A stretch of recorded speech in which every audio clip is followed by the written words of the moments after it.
Hi there, and welcome to Cycles 101, the Wellness Way approach to understanding the female cycle.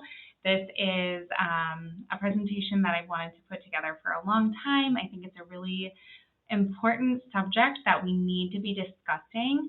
I can't tell you how many times I have a full-grown woman in my office who does not understand her cycles at all.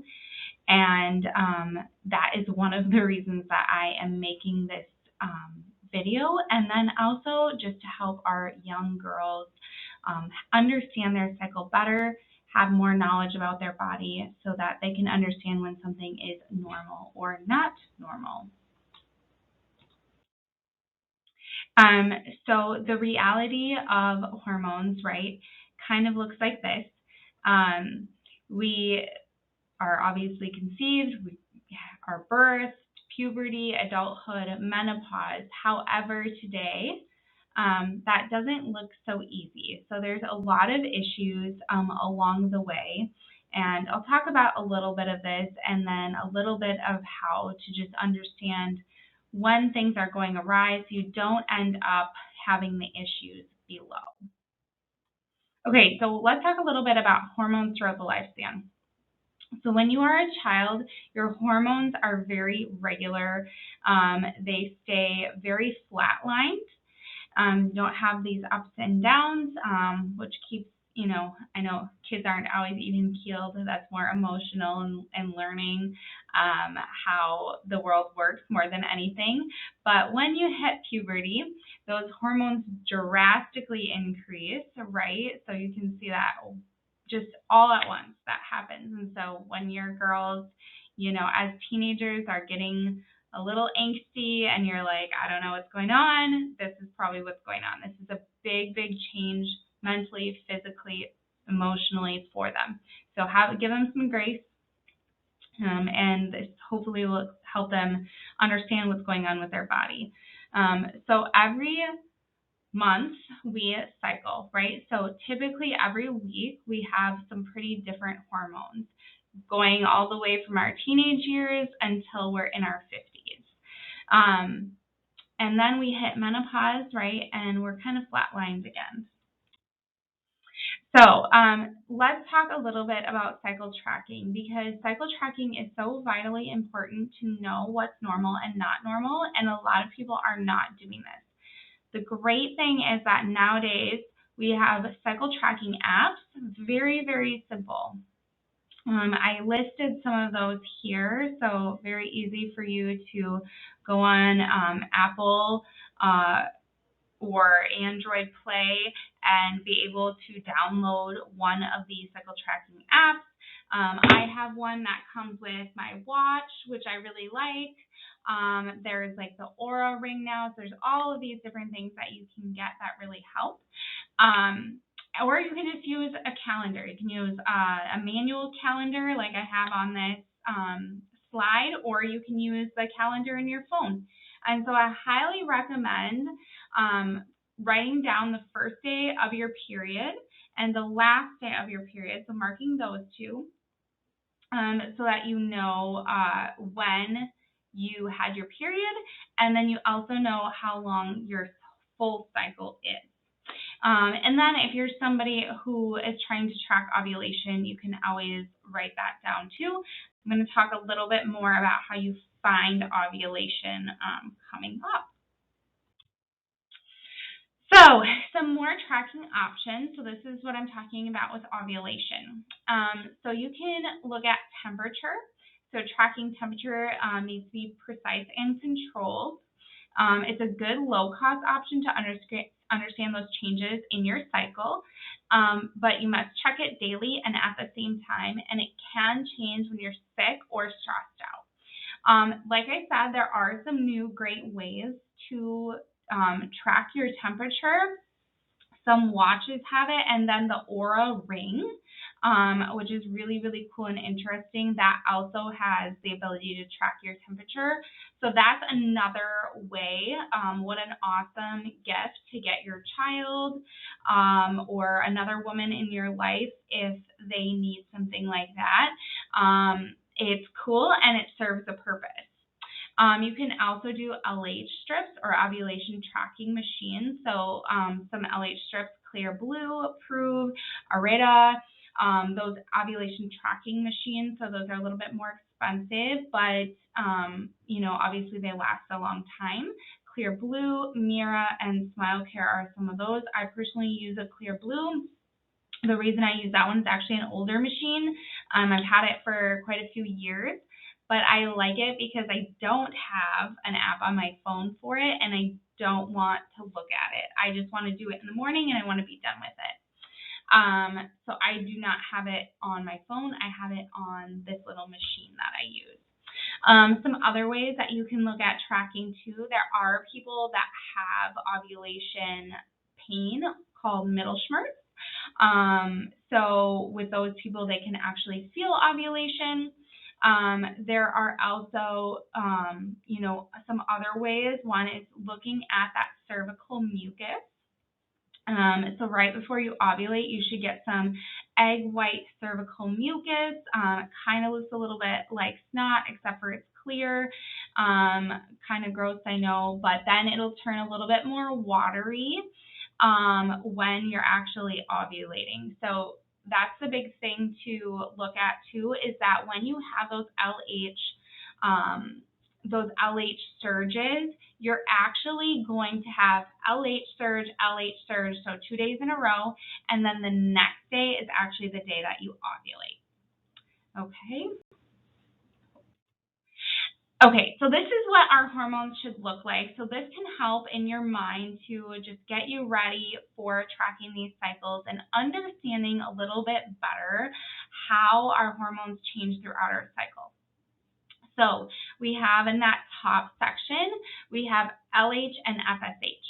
So LH and FSH are going to be those more stimulation hormones. So that FSH is a follicle stimulating hormone, and so that's going to stimulate a follicle to grow and eventually burst, and that is what bursts out an egg, right? So then we have that egg that comes out, and that corpus luteum is then left. That's that yellow part over here. That's what makes most of our progesterone.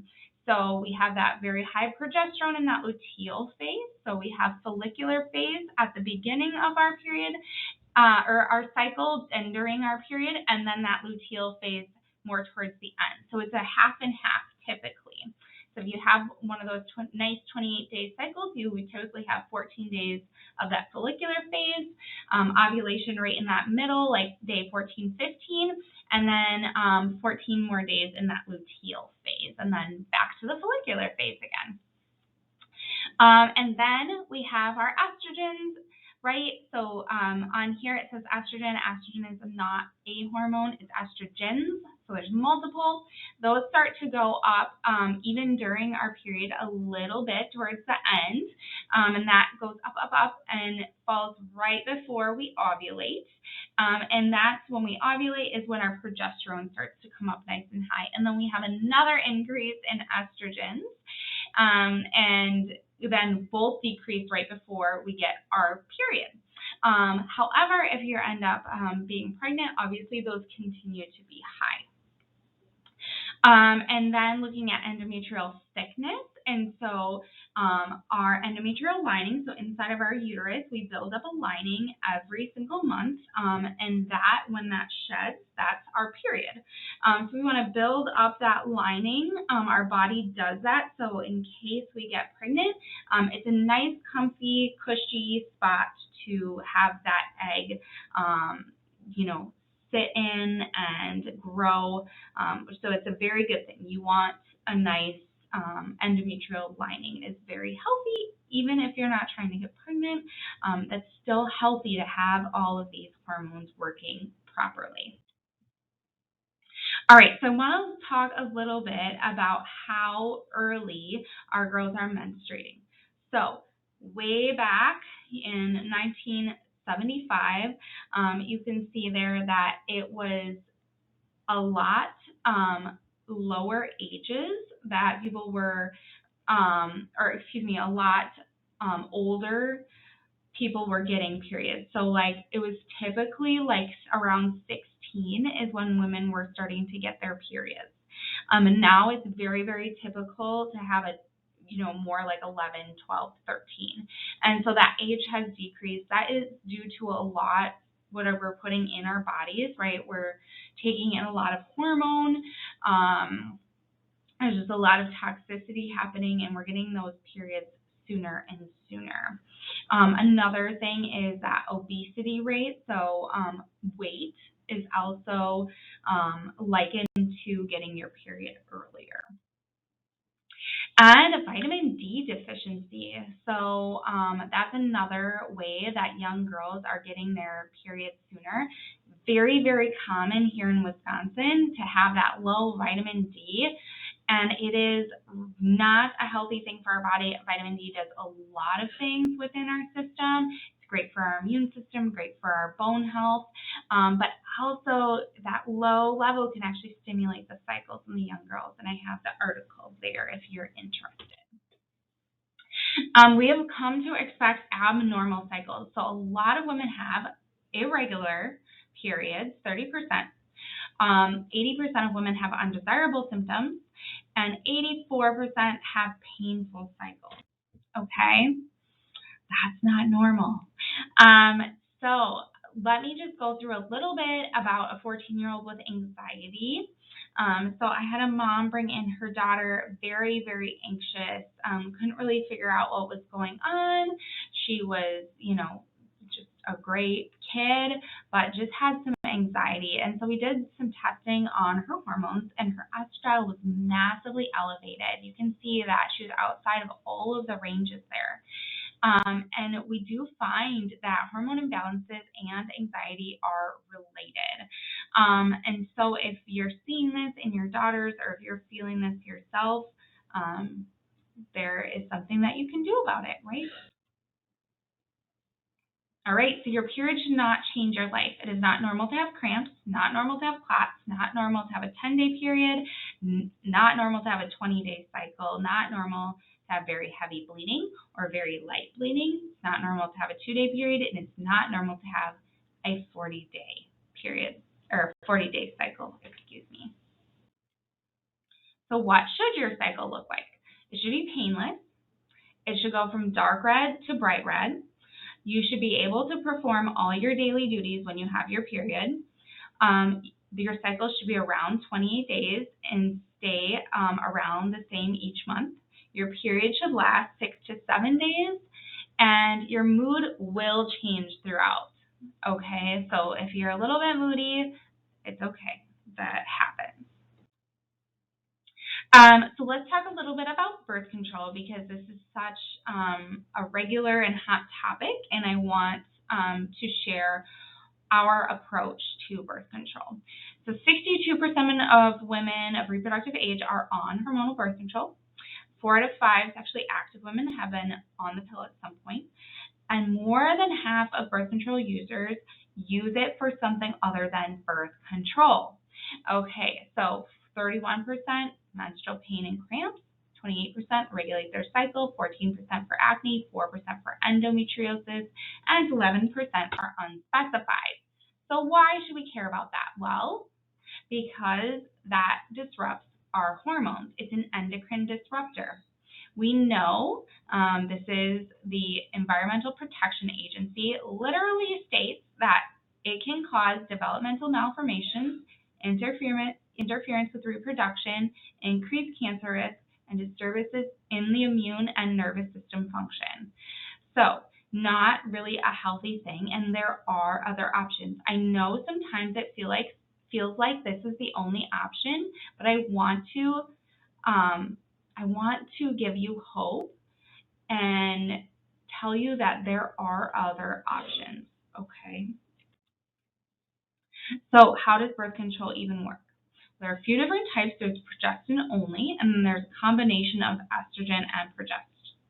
Okay, so early on, there was only progestin, and then there was significant breakthrough bleeding with that.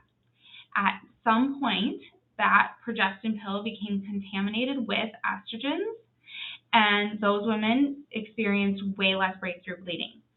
So then they started adding estrogens to it, but it increases fibrinogen, and there's a huge relationship between estrogen pills and blood clots. I have seen it in my office. Okay. So look at some labs on birth control. You can see progesterone, almost non-existent, pregnenolone, very low, and those estrogens are extremely low. Okay, the only thing that's normal is testosterone. So birth control really crashes your normal hormone down because you're adding synthetic hormone into the body, and your body goes, well, I have this synthetic hormone, so I don't need to make my regular hormone. Labs with no birth control. So you can see that healthy progesterone almost at an 18. That is beautiful. Very healthy corpus luteum there. Pregnenolone looks really good, and those estrogens are fabulous. So when this person came off of birth control, their hormones normalized, and they felt actually a lot better. Let's talk about some clean supplies for periods. This is a huge problem in the in stores out there, is that they're selling really I'll say dirty, right, with chemicals, tampons and pads. And so I want you guys to make sure that you're using yourselves and also having your daughters use something that's clean. They can definitely start out with those organic pads and then move to organic tampons, and then later on possibly move to a cup. I really do like using a cup. Now that I've gotten used to it, it can be a little hard to use at first. So I would recommend that more for somebody who's a little bit more experienced with their periods. Natural and normal cycles are in. All right, they're the thing. We are starting to see the negative effects of altering our cycles. There are high rates of infertility, higher rates of PCOS. There's even a post-birth control PCOS. So it's actually a type of PCOS that you can have. High rates of endometriosis and high rates of hormone-based cancers. We can do better. We can absolutely do better. This is kind of a cool thing to see. We're as old as our grandma. So when you were inside of your mom, your children were inside of you, right? Kind of. So those reproductive cells are there. So whatever is happening in that mom's body also affects that baby and could affect those reproductive cells. What is a hormone? A hormone is a chemical messenger. It delivers critical information to the cells to keep the body healthy and functioning properly. And those synthetic hormones interfere with a woman's ability to create her own healthy hormone. Okay, so that's considered an endocrine disruptor. Let's look at the steroid hormone pathway. I think what a lot of us don't realize is that hormones break down. They come first from cholesterol. That breaks down into pregnenolone, into progesterone, into our estrogens, testosterone, and our stress hormones, right? So cortisol and cortisone. Our stress pathway will take a lot of our hormone if we have a lot of stress in our life. So if that is something that you're dealing with, if you have a lot of stress, that can definitely steal hormone and can make you really out of balance as far as hormones go. Let's look at hormone metabolism a little bit, okay? So this is what's called a Dutch urine hormone test. It's something that we use in our office when people's hormones are, could be off. We look at symptoms and things like that, and then we say, okay, maybe we need a Dutch hormone test. And this shows us where hormones are imbalanced in the body. So that's the important thing, is not just showing us how much you have, but also showing us the balance between those hormones, okay? So that's way more important than just knowing, hey, how's this one hormone doing?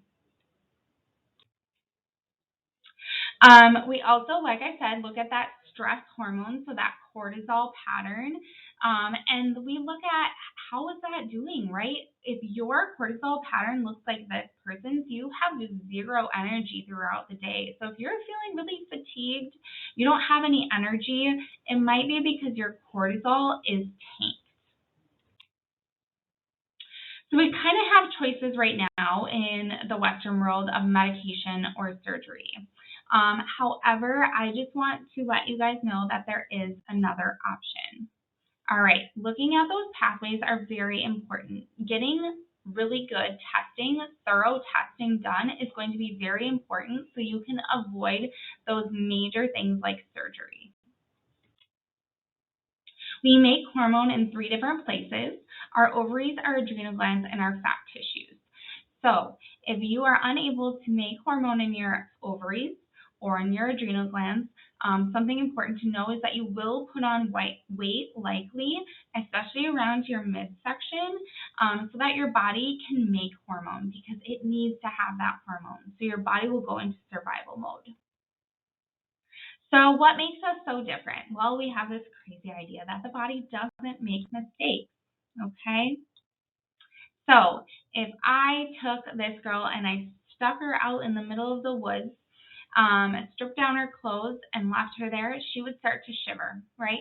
She would shiver, and probably her fingers and her toes would start to turn black. She'd probably get some frostbite. They might even fall off, right? Okay, here's the thing. That is not a mistake. Her body is not making a mistake by letting go of those fingers and those toes, because at this time, she's just trying to survive. And you can survive without fingers or toes. You might want them, right? But you can survive without them. So her body is doing the right thing. If we stopped her body from doing that, she would die, okay? So this is very, very important.